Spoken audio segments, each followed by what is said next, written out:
Dia menemukan patung emas di dalam makam. Di bawah keinginan keserakahan, dia akan mencuri patung ini. Tapi tak disangka di balik patung itu ada sehelai rantai besi. Pria yang tidak peduli hanya ingin mengeluarkannya. Lihat saja rantai besi itu ditarik pergi. Ternyata terhubung dengan pintu belakang.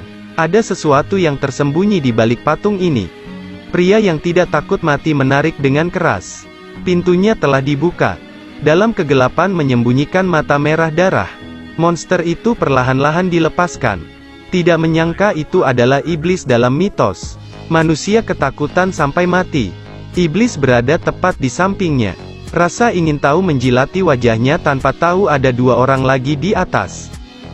Dia takut sekali sampai kencing di celana.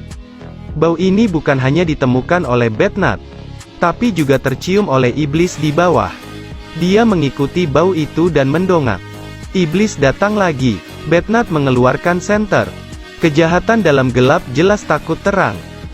Mempunyai kesempatan dan bergegas turun. Jatuh di atas monster jahat, tadi ketika dia masih menyombongkannya.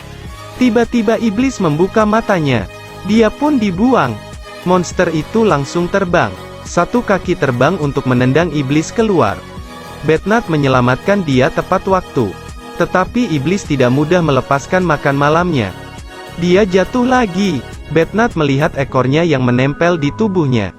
Tunggu sampai dia bisa merangkak naik. Dia menggunakan iblis di kepalanya. Mereka membuangnya. Iblis mencari mangsanya. Sebenarnya mereka berdua bersembunyi di bawah air liurnya. Pria itu baru saja pingsan. Saat dia bangun, dia ingin mengambil kesempatan untuk melarikan diri. Tapi pria ini tersandung dan jatuh ke tanah. Iblis terbang langsung kepadanya. Menggigit lehernya cukup kencang. Dua orang dan Batnat ditakdirkan untuk melarikan diri. Tidak menyangka Raja Martir menjadi seorang idiot. Suara ini telah didengar oleh iblis. Mereka berlari dan menutup pintu. Orang menarik rantai besi mengunci pintu. Tetapi mereka berdua meremehkan kekuatan iblis. Iblis dengan satu tangan masuk.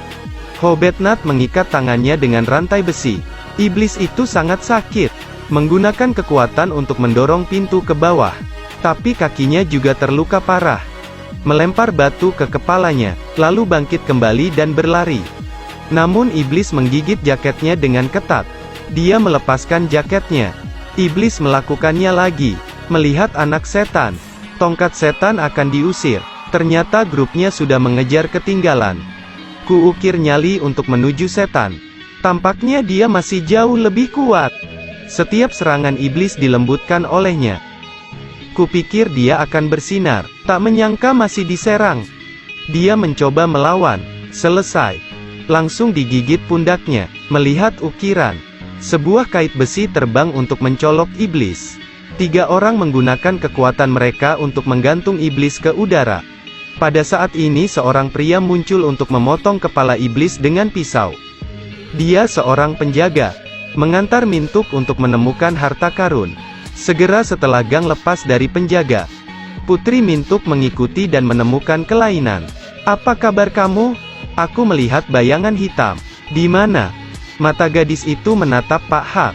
Ketika orang-orang masih penasaran, ternyata sama sekali bukan bayangan hitam. Tapi bahu Tuan Hak yang terluka terinfeksi. Setelah pengobatan, lukanya tidak membaik. Mereka hanya harus kembali sementara. Dalam perjalanan Hak tiba-tiba terbangun.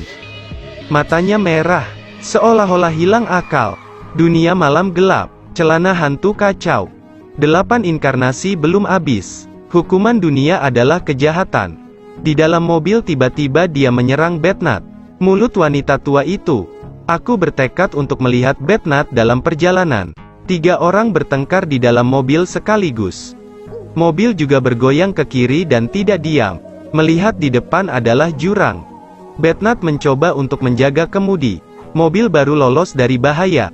Tapi bahayanya belum sepenuhnya hilang. Terima kasih telah menonton video ini.